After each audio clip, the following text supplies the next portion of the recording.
somebody had posed a question, have you ever been stuck in an elevator? And it triggered a memory I'd totally forgotten about from long ago, 1996. And so I should tell you that story now.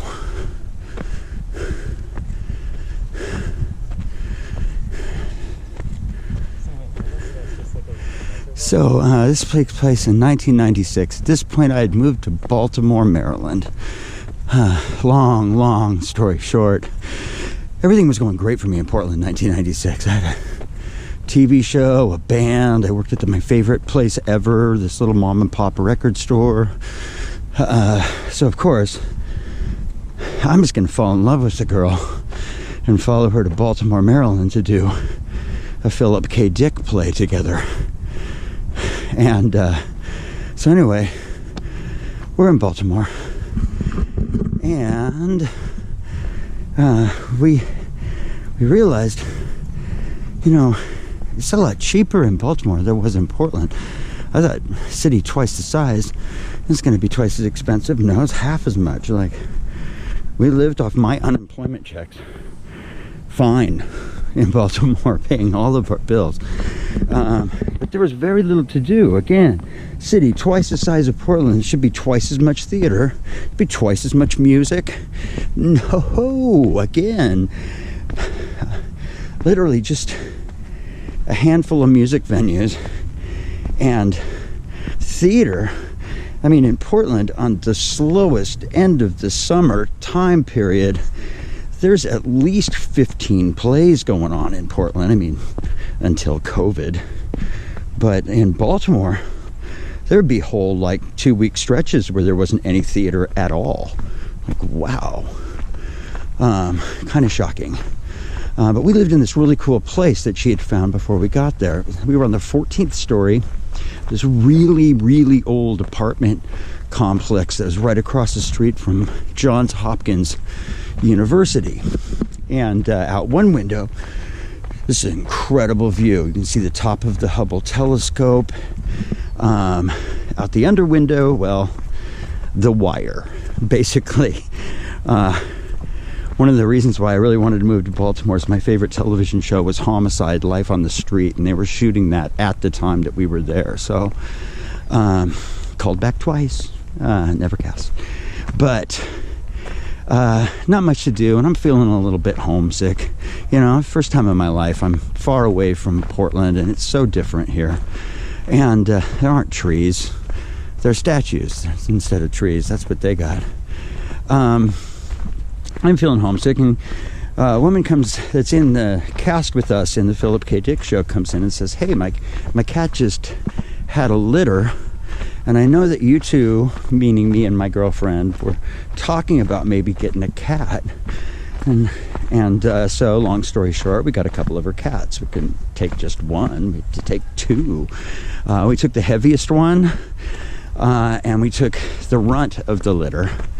And we named them Scrapple and Eggs, because that's a famous dish that they have in all restaurants in Baltimore. Anyway, but of course Scrapple's the scrappy little one. And but we're on the 14th story of this building. It's pretty cool. But to do laundry, it's in the basement. So we had to there's this ancient elevator, you know, one of those elevators with the, like, you got to pull the metal screen closed before it'll operate. Okay, so I had to get in that, and it's really slow. It's chug, and it takes me down to the basement 14 stories to do the laundry. Well, I usually take a book with me and just stay down there when I'm doing a load of laundry, but this time we have the novelty of these 2 baby kittens. Oh, they were so cute. And so I thought, you know what, Scrapple, you're going on a little adventure with me. I mean, I could put Scrapple in my pocket.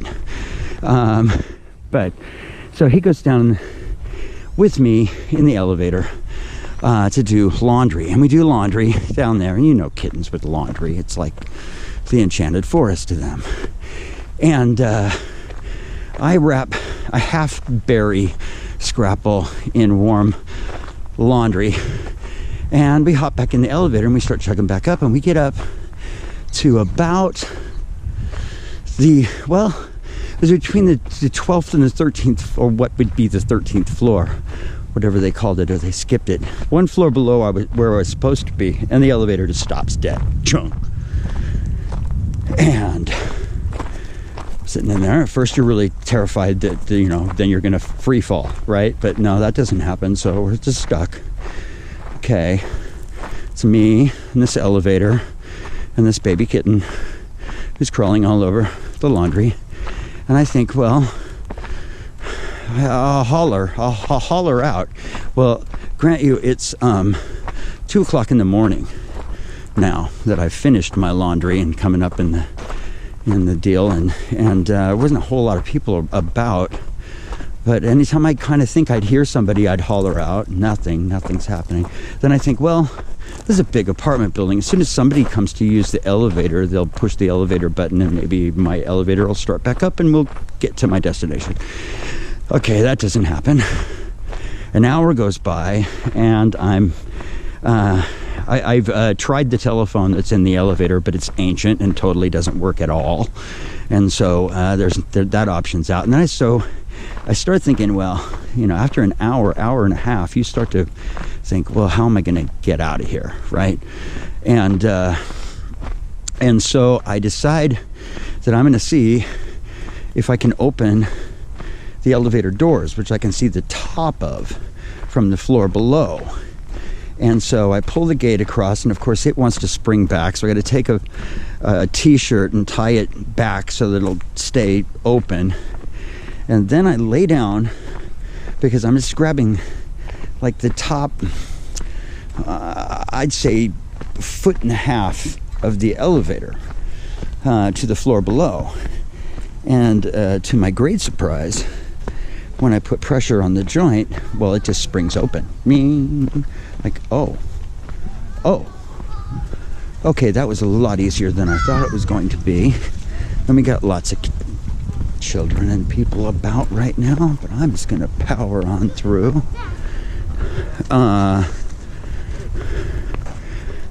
Perhaps.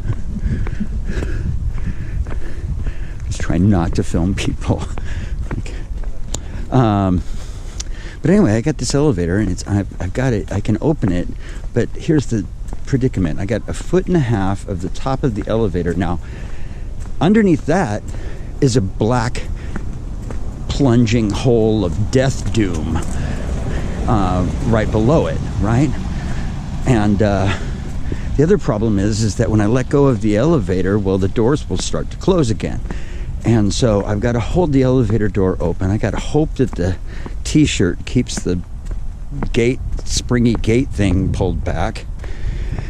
And after about another half an hour, I decide to go for it. And so what I do is I take Scrapple and I wrap Scrapple in a bath towel. Not like I'm going to smother the cat. I'm just going to totally encumber it inside of this. Now Scrapple is like a football, like a bath towel football. And I, as lightly but forcefully as I can, kind of chuck that into that opening and into the hallway beyond.